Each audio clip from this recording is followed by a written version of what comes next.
Hello दोस्तों, I hope आप सब अच्छे से होंगे। आज मैं फिर से हाजिर हूँ आप सबके समक्ष अपनी एक कविता के साथ। मैं खुश हूँ। मेरी कविता का शीर्षक ही है मैं खुश हूँ। कई बार आपने देखा होगा कि हमारे कुछ रिश्ते ऐसे होते हैं जिनके होने से भी हम दुखी हैं, जिनके ना होने से भी हम दुखी हैं। एक ऐसा ही रिश्ता होता है शादी, विवाह, है ना। एक बहुत पवित्र रिश्ता।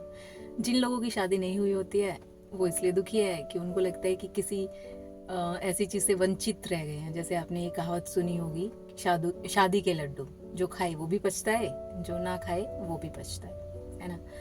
तो जिनकी शादियां हो जाती हैं उनसे पूछिए, उनका सीन अलग होगा। तो ये एक ऐसा रिश्ता है जिसके होने ना होने दोनों से ही फर्क पड़ता है ना। अच्छा भी है, बुरा भी है, दोनों एस्पेक्ट है। लेकिन जो इसमें एक कॉमन बात है वो ये है कि जब हम शादी में आ जाते हैं तो खासकर लड़कियां, वो बदल जाती है, उसको बदलना पड़ता है।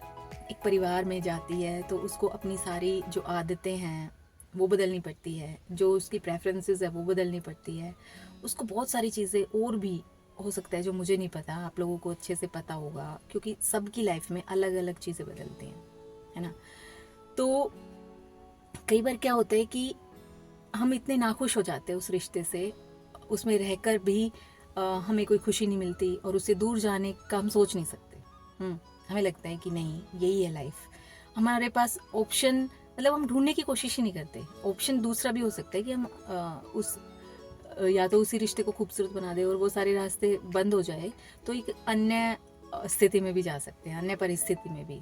अकेले रहना या अलग रहना, ये भी एक ऑप्शन है जो हमें नहीं बताया जाता, है ना। हमारे मन में, मस्तिष्क में डाल दिया जाता है कि जैसे भी रहो यहीं रहो, इन लोगों के साथ ही रहो। तो जब एक स्त्री अपनी मर्जी के बगैर रहती है किसी रिश्ते में, तो वो कैसे सोचती है। एक ही घर में बिना बात किए हुए भी बहुत सारे लोग रहते हैं, है ना। तो उसी सिचुएशन से रिलेटेड मेरी ये पोएम है। मैं खुश हूँ कि तुम नहीं हो, मैं खुश हूँ कि तुम नहीं हो। जब तुम होते हो मैं नहीं रह पाती, है ना। भाई लड़ाई झगड़े हो जाते हैं ना, और कई बार जब रिश्ता इस तरह का होता है कि जहाँ पर नाखुशी ही है एक दूसरे के साथ, तो ऐसा ही होगा कि आप नहीं रह जाते हो, आपको इंस्टिगेट किया जाता है, प्रोवोक किया जाता है बहुत बार। आप जो नहीं होते हो वो भी आप बदल के निकल के आ जाते हो। फिर बाद में आपको पता लगता है अच्छा मेरा ये भी हिस्सा था मेरी पर्सनैलिटी का, और आपको अपने आप से भी नफरत होनी शुरू हो जाती है ना। दोबारा से मैं शुरू करती हूँ। मैं खुश हूँ कि तुम नहीं हो, मैं खुश हूँ कि तुम नहीं हो। जब तुम होते हो मैं नहीं रह पाती, तुम हो जाते हो। यानी कि तुम्हारी जैसी बदतमीज, तुम्हारी जैसी खड़ूस, तुम्हारी तरह चीखने चिल्लाने लगती हूँ। जिस तरह तुम्हें मैं पसंद नहीं आती, जिस तरह तुम्हें मैं पसंद नहीं आती, मुझे भी मैं पसंद नहीं कर पाती, मुझे भी मैं पसंद नहीं कर पाती। मेरी सूरत बदल जाती है, सूरत ये वाली सूरत नहीं, आंतरिक सूरत, व्यक्तित्व की सूरत, जब भी तुम्हारे साथ होती हूँ, है ना। यानी कि हर वक्त लड़ाई झगड़ा, नेगेटिविटी, ये वो बहुत सारी चीज़ें आती रहती हैं। जिस इंसान के साथ आप प्यार से रह ही नहीं पा रहे हो, उसके साथ आप बदल जाते हो। आप सकारात्मक वे में नहीं, नकारात्मक वे में बदल रहे हो। जब तुम नहीं होते तब मैं होती हूँ, है ना।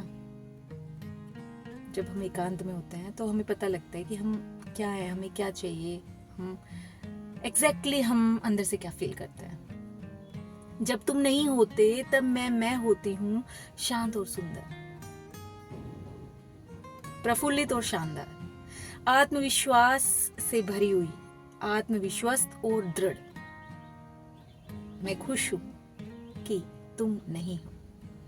तो जब वो लेडी या वो लड़की जो अपने पार्टनर से नाखुश है किसी भी वे में, तो जब वो नहीं होता है तो वो ज़्यादा खुश होती है। लेकिन ये दुनिया में ना एक चक्र ऐसा बना रखा है कि भाई अगर तुम्हारा हस्बैंड या तुम्हारा पार्टनर तुम्हारे साथ नहीं है तब तुम नाखुश होने चाहिए। उसके साथ अगर तुम दुखी हो तो दुखी भी आपको माना नहीं जाएगा, आपको लगेगा खुशी है, या यही इसकी ऐसे होना चाहिए, है ना, ऐसे माना जाता है। लेकिन वास्तविकता अलग है, बहुत अलग। बहुत सारे लोग ऐसे हैं, मैं सिर्फ अगर बात करूँ सिर्फ लेडी डिपार्टमेंट की ही नहीं सिर्फ लेडीज़ के एस्पेक्ट से ही नहीं कहूँगी, ये जेंट्स के साथ भी होता होगा, डेफिनेटली होता होगा। अगर वो अपने पार्टनर से खुश नहीं है तो वो जब अपने आप अपने साथ रहते होंगे तो वो ज़्यादा खुश रहते हैं, ज़्यादा आत्मविश्वास और ज़्यादा अपने आप को खूबसूरत महसूस करते होंगे, है ना। तो एक गलत रिश्ता और एक गलत बंधन सिर्फ इसलिए निभाया जाए कि सोसाइटी क्या कहेगी, इसलिए निभाया जाए कि बच्चे क्या करेंगे, बच्चे क्या कहेंगे, बच्चे कैसे पले बढ़ेंगे, या कई बार क्या होता है मैटेरियलिस्टिक हो जाते हैं लोग, पैसा बचाने के चक्कर में रहते हैं। अगर लड़की है तो उस तरह से, है ना, खर्च नहीं उठाना चाहेंगे वो अपने बच्चों का, उसको प्रॉपर्टी दिखती है। लेकिन जो सबसे इम्पोर्टेंट चीज़ है, देखो जितने भी बड़े लोग हैं उनको घर से कभी कोई हेल्प नहीं मिली होगी, तभी वो सक्सेसफुल बने हैं। और पैसा ही सक्सेस निर्धारण करने का कोई पैमाना नहीं होता, बहुत और भी चीज़ें होती हैं। जो सबसे इम्पोर्टेंट चीज़ होती है वो आपका होता है मस्तिष्क, आपका मन, अंदर से कैसे हो आप, अपब्रिंगिंग कैसे लेकर आते हो अपने बच्चों की। अगर आप एक ऐसे रिश्ते में हो जहाँ पर बहुत गंदगी मची हुई है, वहाँ से बाहर निकलने का बिल्कुल मतलब लीस्ट वो भी हो ना, तो वो भी उससे बेहतर होगा। क्यों? वहाँ पर आपके खुद के डिसीजंस होंगे, आपकी खुद की चॉइस होगी, वहाँ पे आप सब कुछ अपने आप अपनी मर्जी से कर सकेंगे, है ना। तो पहले तो अपने आप को मजबूत बनाओ, सिर्फ मानसिक रूप से नहीं बल्कि फाइनेंशियली भी। फिर उसके बाद अपनी मन की कर सकते हो। जिंदगी एक बार मिलती है, एक बार ट्राई करना चाहिए। कोई बात नहीं, थोड़ी सी परेशानी होगी, अरे यहाँ भी तो परेशानी झेल ही रहे हो ना, रिश्ते में भी रहकर रोज की झेल रहे हो, वहाँ पे रोज दिमाग खराब हो रहा है आपका। तो इससे बढ़िया है अलग हो, बेशक कुछ टाइम के लिए नहीं रिपेयर हो रहा है ना आपका रिश्ता, तो डेफिनेटली आपको ये स्टेप उठाना चाहिए। मैं यकीन के साथ कह सकती हूँ आप ज़्यादा खुश रहोगे, ज़्यादा खुश रहोगे। यकीन के साथ कह रही हूँ तो आप समझ जाइए क्यों कह रही हूँ। Thank you.